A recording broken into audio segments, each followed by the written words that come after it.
Caros alunos do 6º ano de História, estaremos neste momento fazendo uma revisão do conteúdo da primeira unidade, com os seguintes capítulos. Primeiro, saber e conhecer a história. Segundo, o começo de tudo. Terceiro, os primórdios da humanidade. Iremos dar início agora à revisão do nosso primeiro capítulo. Saber e conhecer a história, se encontra na página 6. A história é uma ciência em que não se pode basear-se na repetição dos fatos, haja vista que nenhuma história se repete, pois somos seres únicos e os momentos que vivemos também o são. Por exemplo, não acontecerá um novo descobrimento do Brasil. Observando as coisas desta maneira, podemos, através da história, fazer alguns questionamentos. Por que existem as guerras? Por que temos tantas desigualdades sociais? Por que as pessoas estão com medo de andar pelas ruas como o homem viveu no passado? Como surgiu o homem? Portanto, a história se utiliza de método quantitativo para analisar e a interpretação das fontes históricas. Tal método visa identificar e compreender os significados contidos nessas fontes, como, por exemplo, os contextos históricos, os aspectos culturais, econômicos, sociais e políticos das sociedades. A história é uma das ferramentas que temos para desvendar essas questões. A história também é interdisciplinar, pois se relaciona com as outras ciências, biologia, química, física, geografia, entre outras, e utiliza o conhecimento produzido por elas. Entretanto, dialoga com mais frequência com as chamadas ciências humanas, antropologia, economia, filosofia, geografia, sociologia, entre outros. A história é uma ciência que tenta compreender o passado e o presente da humanidade, permitindo um diálogo entre o historiador ou o estudante de história e suas fontes, pois, entendendo essas relações existentes, é possível construir um futuro melhor. A matéria-prima do historiador são as fontes históricas. Os historiadores utilizam várias fontes para tentar desvendar o passado. E o que são essas fontes? Existem diversos tipos de fontes. Temos os vestígios humanos, que são dentes, vestimentas, fios de cabelo, ossadas. Os vestígios arqueológicos, barcos, cacos cerâmicos, pontas de flechas, restos de fogueira, entre outros.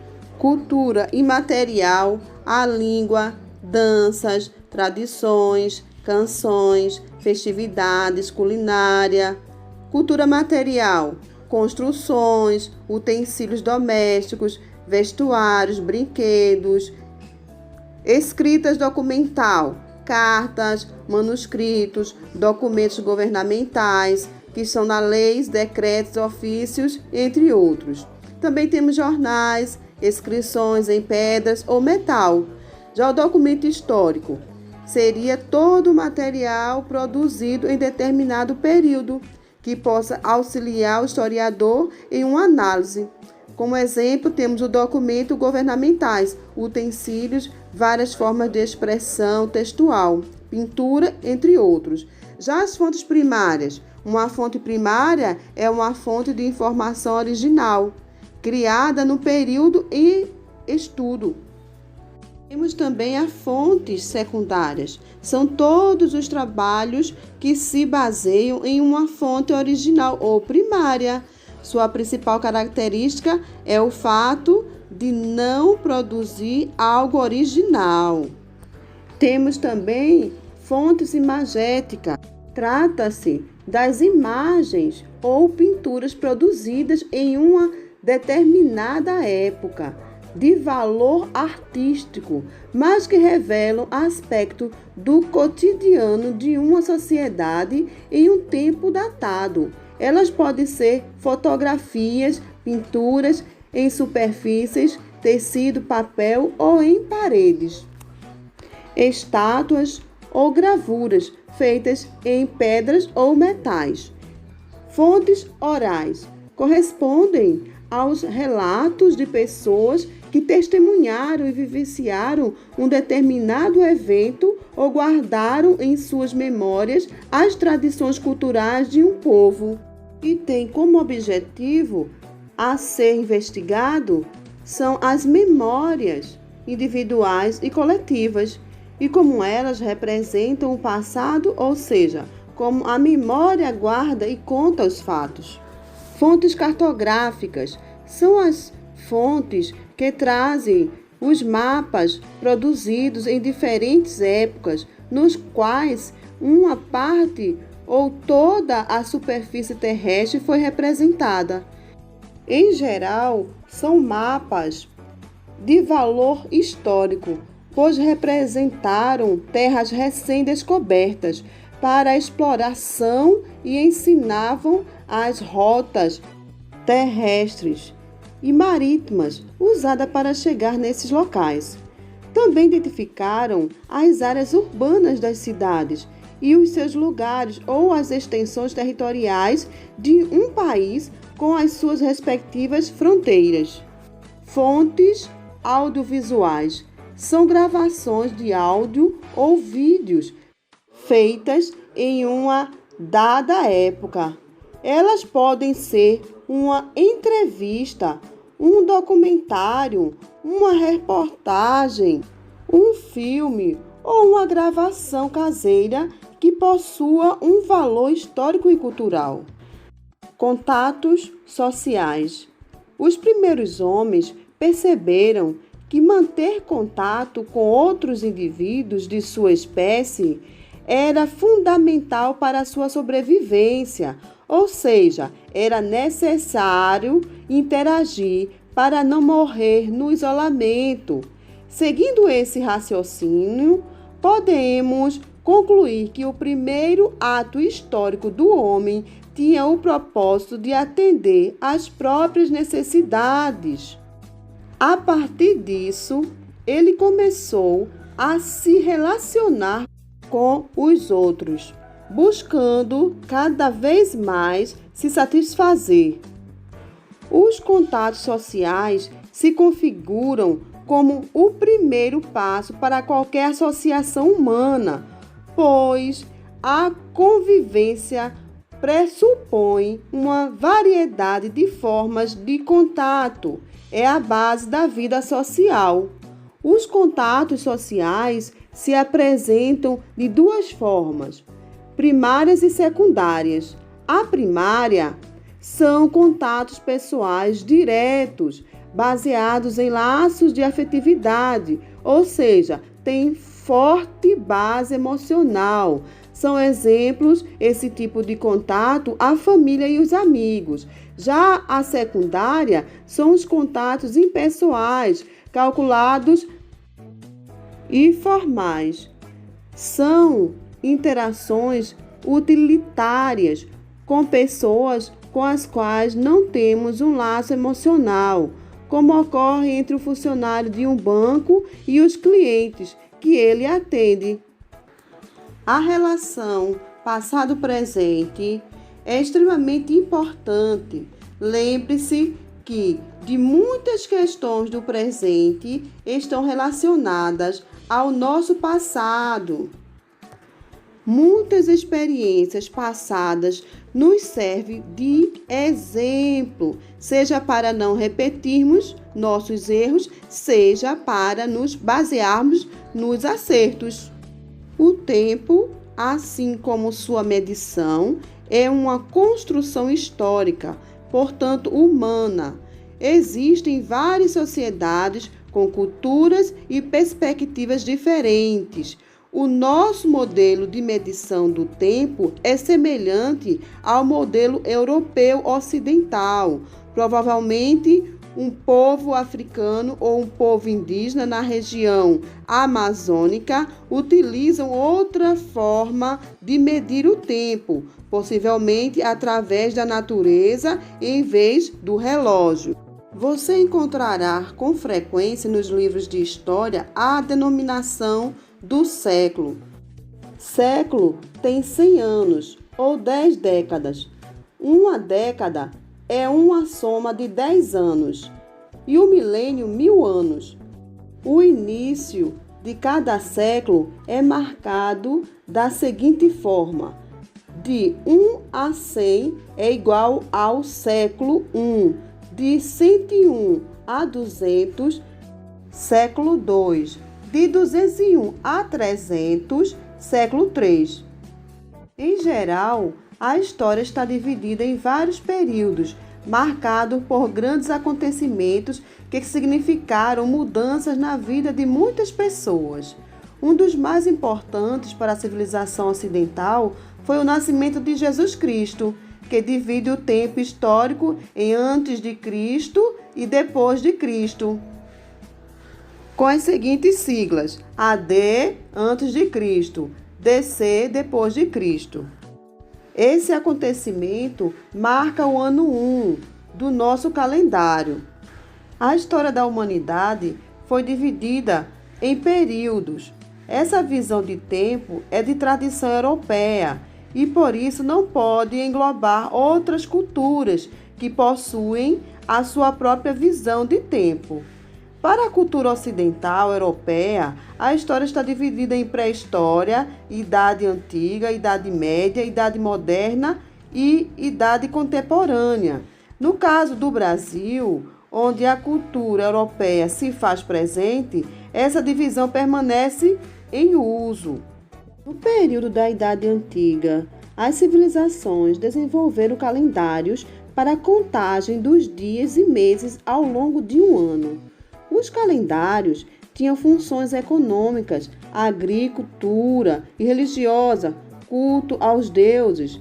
Há 5.000 anos, os sumérios desenvolveram um calendário semelhante ao atual, com 12 meses de 30 dias.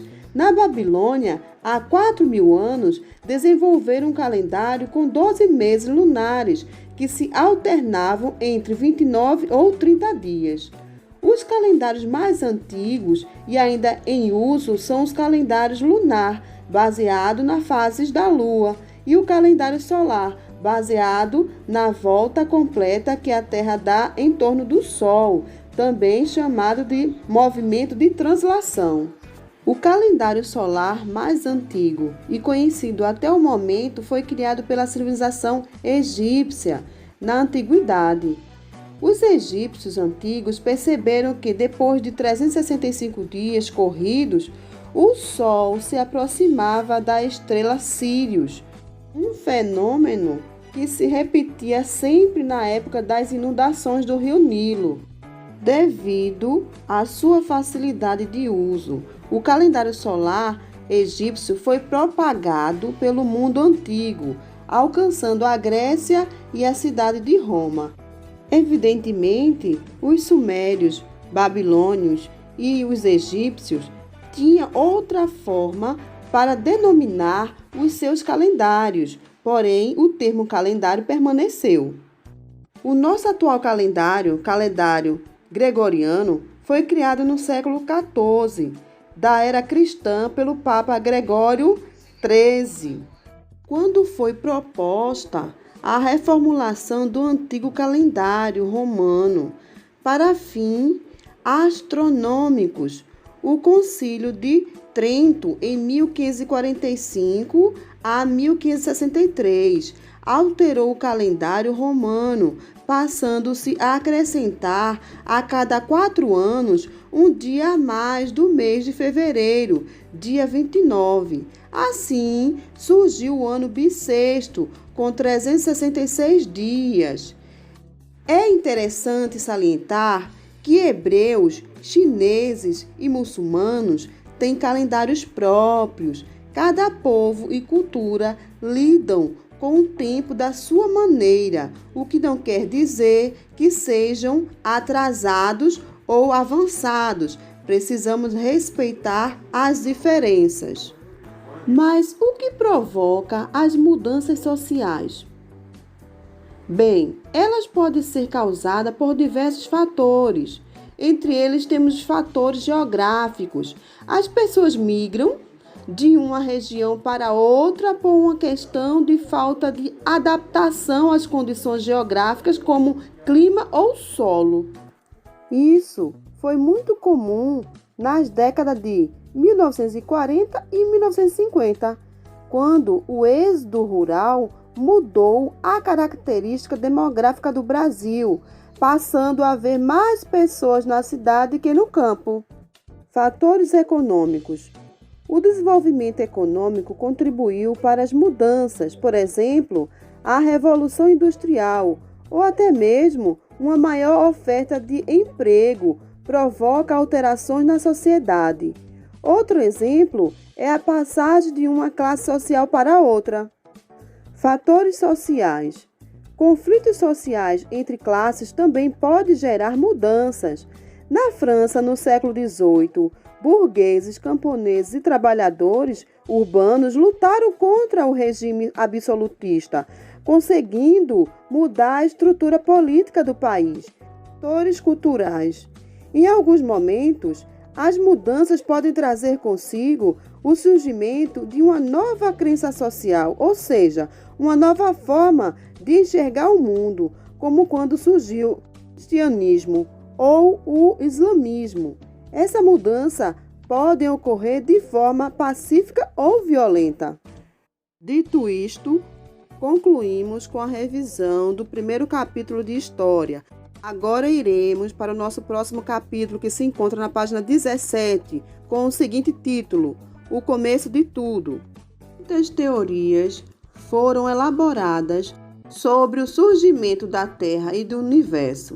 De acordo com as mais populares delas, o Universo surgiu há aproximadamente 18 bilhões de anos, através de uma grande explosão.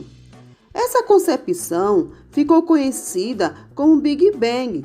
Segundo os astrônomos, a explicação vem de uma enorme expansão de energia e de matéria, que estavam concentradas. Porém, o que torna mais interessante esse assunto é que esse processo não cessou. O surgimento da Terra ocorreu há aproximadamente 4 bilhões a 5 bilhões de anos.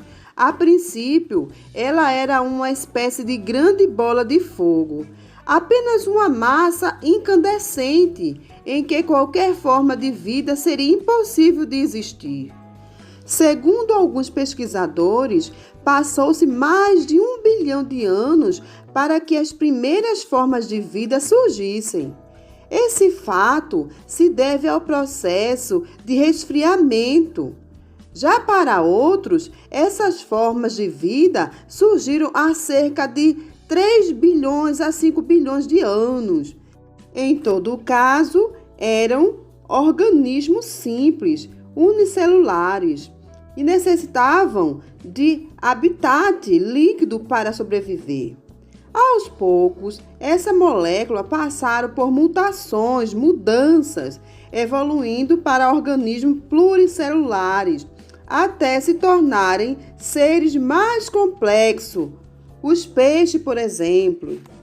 As primeiras espécies de animais a surgirem depois dos peixes foram os anfíbios. seguidos pelos répteis, que já eram predominantemente terrestres. Por volta de 150 milhões de anos atrás, surgiram os primeiros dinossauros. É interessante notar que os dinossauros e os homens não conviveram. Os dinossauros desapareceram há mais ou menos 65 milhões de anos. E os primeiros hominídeos datam-se aproximadamente 5 milhões de anos.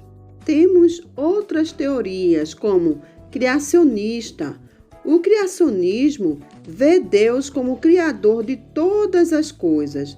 A narrativa dessa criação se encontra na Bíblia e é aceita por muitas pessoas como a explicação para a origem da vida. Temos também a teoria evolucionista. Charles Darwin, cientista inglês, elaborou a teoria evolucionista.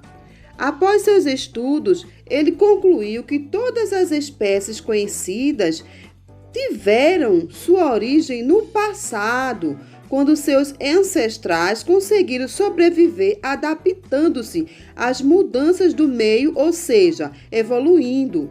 Para Darwin, essa mutação ocorreu naturalmente. Os seres que são fruto dessas mudanças possuem uma capacidade maior de se adaptar e sobreviver, e por sua vez dão origem a outras espécies. Os adeptos do evolucionismo acreditam que os seres estão em constante mutação, isto é, transformação. De acordo com essa teoria, a natureza tem seus mecanismos de seleção natural. Os mais adaptados sobrevivem, enquanto os menos adaptados tendem à extinção. Os primeiros hominídeos. A origem do homem é uma das questões mais controversas da história. Haja vista que não temos elementos suficientes para determiná-la. Por isso, comumente, nos referimos a esse momento como o elo perdido. Muitos cientistas aceitam a teoria de Charles Darwin como mais própria de uma verdade, mas lembre-se de que é apenas uma hipótese, uma especulação. O homem moderno, Homo sapiens sapiens, faz parte de um grupo específico dos primatas, chamados de hominídeos, sendo o homem o seu único representante. As demais espécies de hominídeos se encontram extintas. Um dos mais antigos foi o Australopithecus, descoberto na África. Os hominídeos passaram por um processo evolutivo próprio que acarretou mudanças físicas e intelectuais, chamando também de processo de hominização. Tal processo foi responsável pelo surgimento dos seres humanos. Anatomicamente, os hominídeos se diferenciavam dos demais primatas, pois tinham postura ereta, locomoção bípede no solo, habilidade de manuseio de objetos utilizando o polegar das mãos, volume craniano maior que ajudou a desenvolver o cérebro, dentes e caninos menores. Outra característica deles foi a capacidade de confecção de instrumentos e o desenvolvimento da linguagem verbal. Com o passar de milhões de anos, alguns grupos de hominídeos se extinguiram, deixando apenas rastros de sua existência. Australopithecus é considerado o hominídeo mais antigo. O nome significa macaco do sul. Apareceu há cerca de 5 milhões de anos. Segundo estudos, já andava ereto e talvez usasse ferramentas rudimentares, como paus e pedras, sem modificá-los. Provavelmente não falava. Homo habilis foi o primeiro a construir, a utilizar ferramentas de pedras lascadas, o que lhe valeu o nome específico. Habilis, habilidade, habilidoso. Suas ferramentas eram feitas de ossos, madeiras e principalmente a pedra lascada. Temos também o Homo erectus, habilidade de caverna. Produzia e usava ferramentas bem mais elaboradas, como machados de mão. Foi provavelmente o primeiro a usar o fogo e a iniciar uma migração do continente africano para diversas regiões. Sua alimentação era de vegetais, frutas, folhas, raízes e animais. Homo neandertal habitou a Europa e parte do oeste da Ásia há aproximadamente 300 mil anos, tendo coexistido com o Homo sapiens. O Homo sapiens surgiu há aproximadamente 200 mil anos.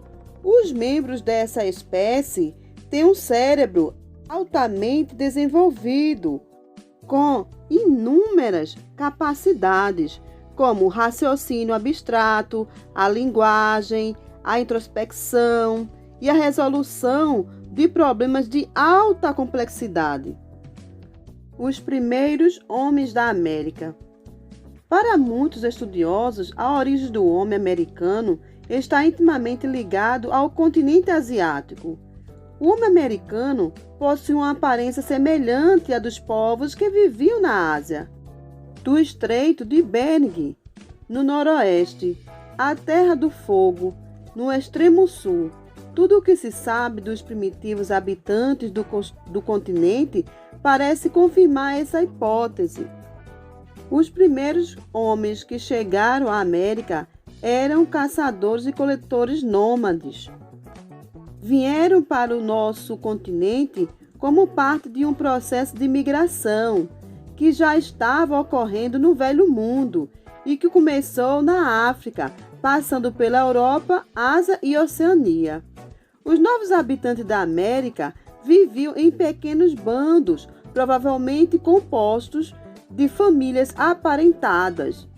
Sabiam lascar pedras e fazer portas de projéteis. A ocupação da América foi lenta e gradual, pois durou milhares de anos. O povoamento se espalhou por todo o continente, mas ainda gera muitas controvérsias. Haja vista que dois grupos distintos foram encontrados: etnias asiáticas, provavelmente vindas das estepes da Ásia, e etnias africanas, que, segundo algumas hipóteses, vieram através de embarcações da Polinésia. Segundo os estudiosos, a presença humana na América gira em torno de 12 mil anos. Os primeiros habitantes do Brasil. Quando estudamos a história da América, ficamos diante de uma incógnita. Como chegaram os primeiros homens ao nosso continente? Os primeiros habitantes de nosso território ou do nosso continente, denominado índio, que já estavam aqui antes de os europeus chegarem. O povoamento das Américas, segundo estudos, começou no período pré-histórico, há milhares de anos. O europeu que primeiro chegou à América foi Cristóvão Colombo, em 1492. O Brasil foi descoberto 8 anos depois, em 1500, pelo navegador português Pedro Álvares Cabral. Algumas fontes apontam, demonstram que o primeiro a chegar ao Brasil foi o espanhol Vicente Pinzón, no dia 26 de janeiro de 1500, próximo ao Cabo de Santo Agostinho, em Pernambuco. Pesquisas arqueológicas em São Raimundo Nonato, no interior do Piauí, organizada pela arqueóloga Guidon, registram indícios da presença humana, datados como anteriores a 10 mil anos. A maioria dos pesquisadores acredita que o povoamento da América do Sul se deu a partir de 20 mil anos antes de Cristo. No Brasil, existem outros sítios arqueológicos importantes que apontam a presença humana. Em Lapa Vermelha, Minas Gerais, foi encontrado um verdadeiro cemitério com ossos datados em 12 mil anos. Em 1975, uma missão franco-brasileira, comandada pela arqueóloga francesa Annette, encontrou um crânio humano na região de Lagoa Santa. Seria a evidência mais antiga do homem na América. Essa teoria foi defendida pelo professor da Universidade de São Paulo, a USP, Walter Neves, que depois de comparar crânios de todo o mundo com os encontrados em Minas, mostrou que eles eram mais parecidos com os africanos e australianos e não com os asiáticos, como dizia a teoria mundial sobre o assunto. A teoria de Neves ganhou visibilidade em 1998, com a análise do crânio de Luzia, descoberto na década de 1970, pela missão franco-brasileira. Luzia, que tinha traços de etnias africanas, é até hoje o ser humano mais antigo do continente, com 11 milhões e 500 mil anos. A lenda indígena do Mapinguari coincide com a descrição da preguiça gigante, o que levou alguns estudiosos a concluir que o homem conviveu com essa espécie extinta. Os sambaquis. Os sambaquis, também conhecidos como concheiros, são verdadeiros depósitos de vestígios materiais dos primeiros habitantes do litoral brasileiro. Esses materiais orgânicos e calcários, empilhados ao longo do tempo, chegaram a atingir 40 metros de altura e vem sofrendo com a ação das intempéries e do próprio homem, que ocupa esses espaços para especulação imobiliária. Os sambaquis predominam em regiões costeiras de recorte acentuado, como Bahia, Enseadas, Restingas, ilhas próximas à costa ou estuários, como o litoral catarinense, a Baía da Guanabara, a Baía de Todos os Santos, a região de São Vicente, no litoral paulista. Como era fonte fácil e abundante de calcário para a construção, muitas dessas áreas serviam de base para as povoações iniciadas pelos europeus, colaborando para a destruição de muitos desses sítios arqueológicos. Os grupos que construíam os sambaquis alimentavam-se de molusco, frutos silvestres e da caça de pequenos animais.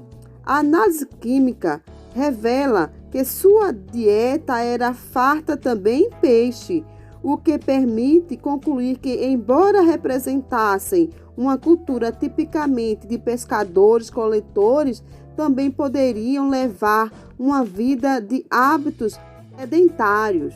Esses povos tinham o costume de acumular restos de alimentos, enfeites que usavam no corpo e artefatos quebrados e inteiros no entorno de sua moradia. Outro hábito comum era o de realizar sepultamentos no próprio sambaqui. Cultura marajoara.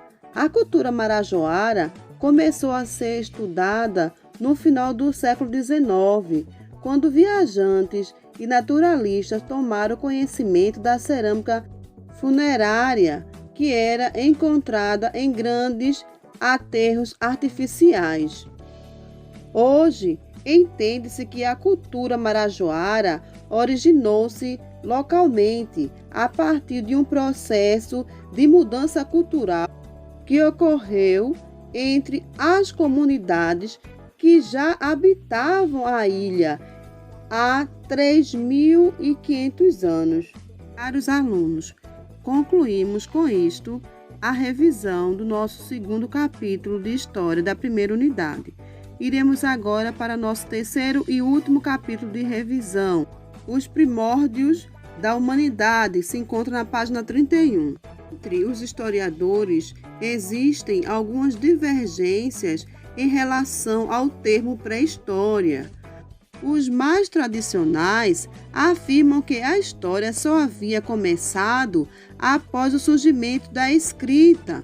Por isso, o termo pré-história seria correto para analisar os povos sem escrita.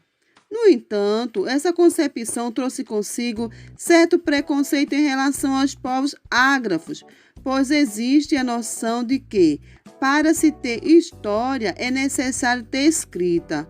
Hoje, pensa-se diferente, pois o homem faz história sem perceber. Por isso, não precisamos da escrita para ser história. Claro que a sua invenção foi um fator importante para que nós guardássemos no papel aquilo que a nossa memória não comportava mais. As idades do homem. A pré-história foi o período mais longo da história humana. Ela foi dividida em idade da pedra e idade dos metais. Essa divisão tem a finalidade de situar aqueles que se propõem a estudar esse período. Essa especificação tem como base o tipo de material usado no auxílio à sobrevivência e na fabricação de ferramentas e outros utensílios. A Idade da Pedra foi assim denominada porque os homens utilizavam objetos que eram feitos de pedra. No entanto, não podemos esquecer que os ossos e chifres de animais também foram utilizados. Neste período, a vida era muito difícil. Encontrar ou construir uma ferramenta, uma arma ideal, era extremamente importante, pois a vida muitas vezes dependia desses recursos. Os primeiros objetos utilizados eram rudimentares. Entretanto, com o passar do tempo, a experiência estimulou a confecção de objetos mais sofisticados. Após o período da pré-história, o homem foi enquadrado em 4 idades. A Idade Antiga, que vai do surgimento da escrita em 3.000 anos antes de Cristo até 476 depois de Cristo. A Idade Média, de 476 até 1453, subdividindo-se em Alta Idade Média, do século V ao século X. A Baixa Idade Média, do século XI ao século XV, marcado pela tomada de Constantinopla pelos turcos otomanos. A Idade Moderna, do século XV ao século XVIII, tendo como marco o renascimento cultural e científico. A Idade Contemporânea, no século XVIII aos dias atuais. A Pedra Lascada. Na pré-história, o período mais antigo e mais longo da história humana é conhecido como Paleolítico.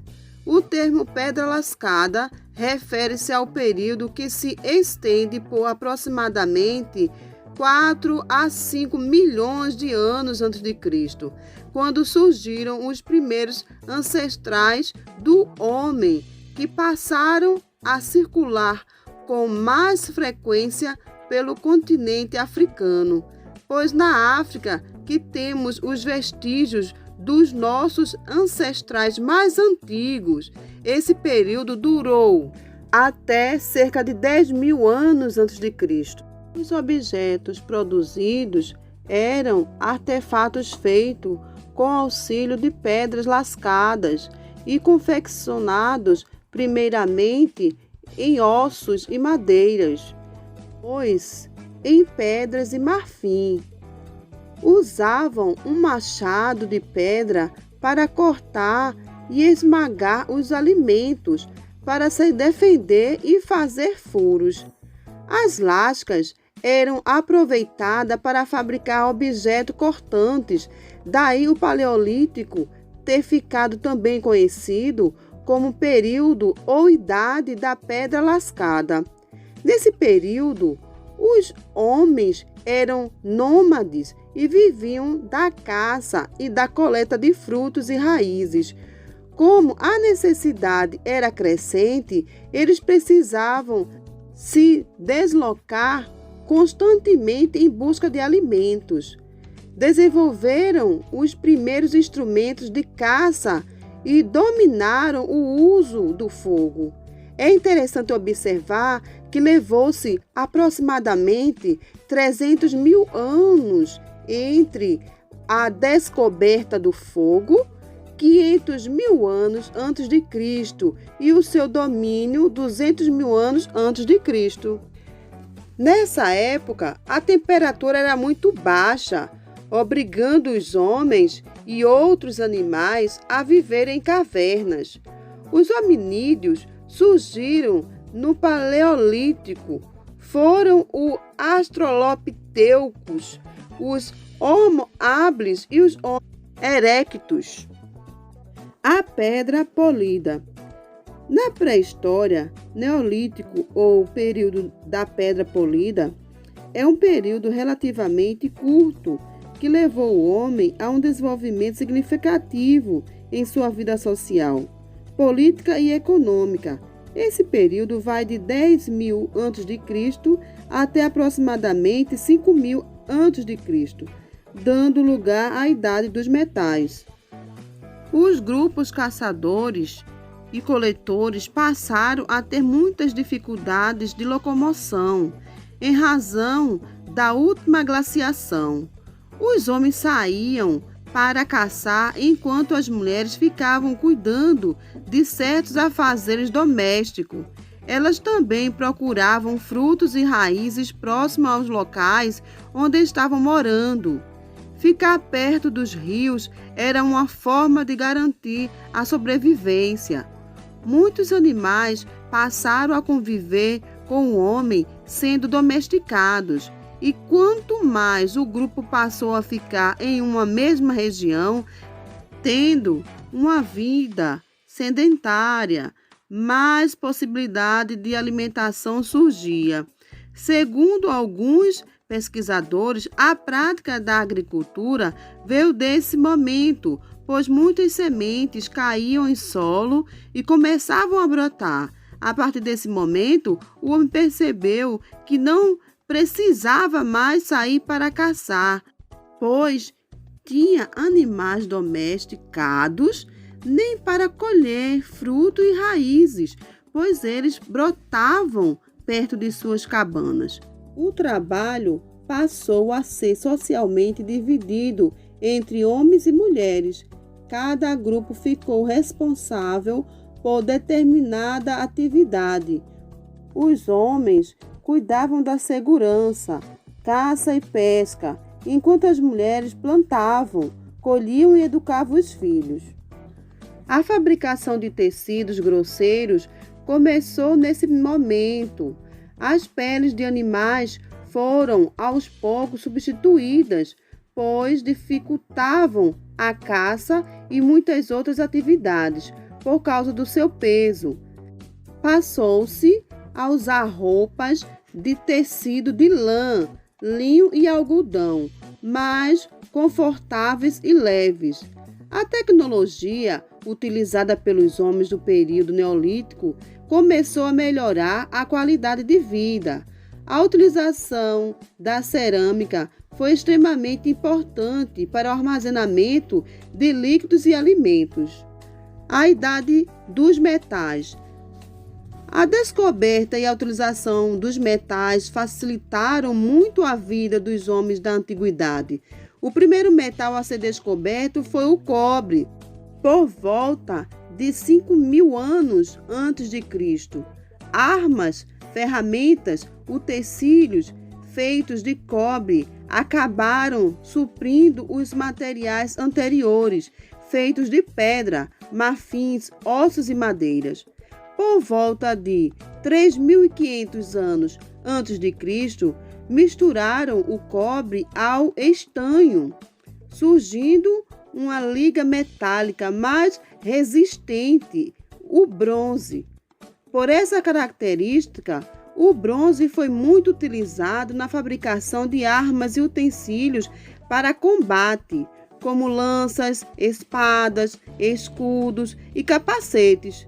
Ele foi muito usado no Egito e na Mesopotâmia, por volta de 3.000 anos antes de Cristo, justamente no período em que as grandes civilizações do Crescente Fértil começaram a florescer. A origem da escrita. Uma visão mais tradicional da história estabelece a invenção da escrita como um marco divisor entre os períodos da pré-história e da história. Também marca o início da civilização, haja vista que o desenvolvimento da escrita está associado ao surgimento das primeiras cidades da antiguidade. As civilizações antigas e muitas nações contemporâneas desenvolveram seus próprios sistemas de escrita. Isso indica que a escrita deve ser entendida como uma linguagem dinâmica.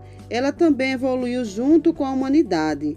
E sendo um produto cultural humano, a escrita tem sua própria história. Recebeu as influências de outras culturas e também influenciou outras mais.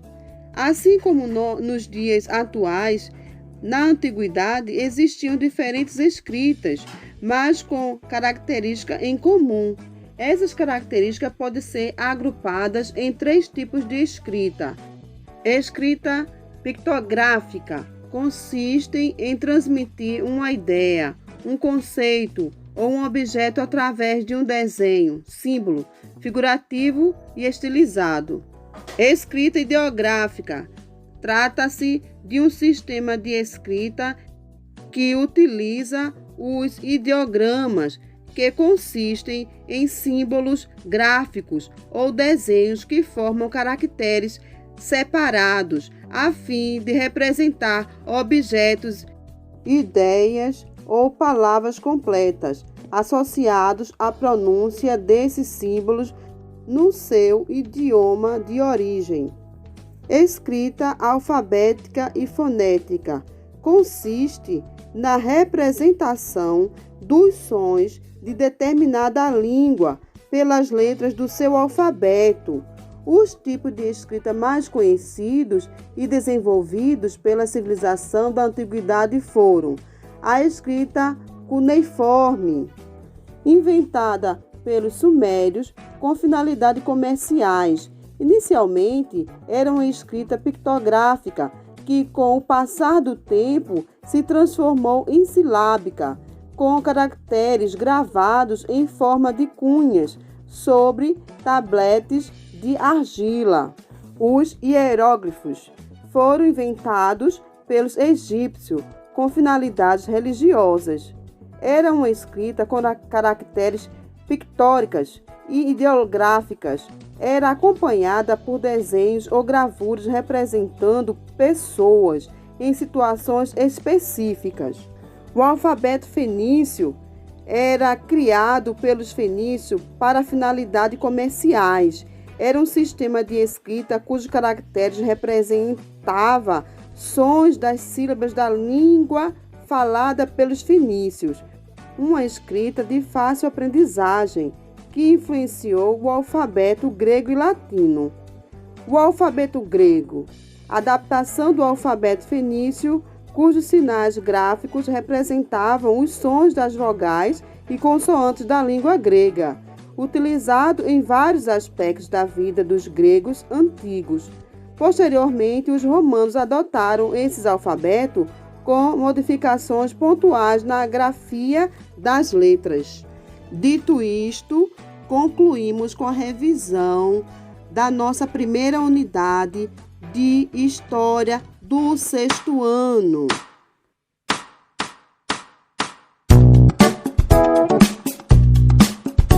Música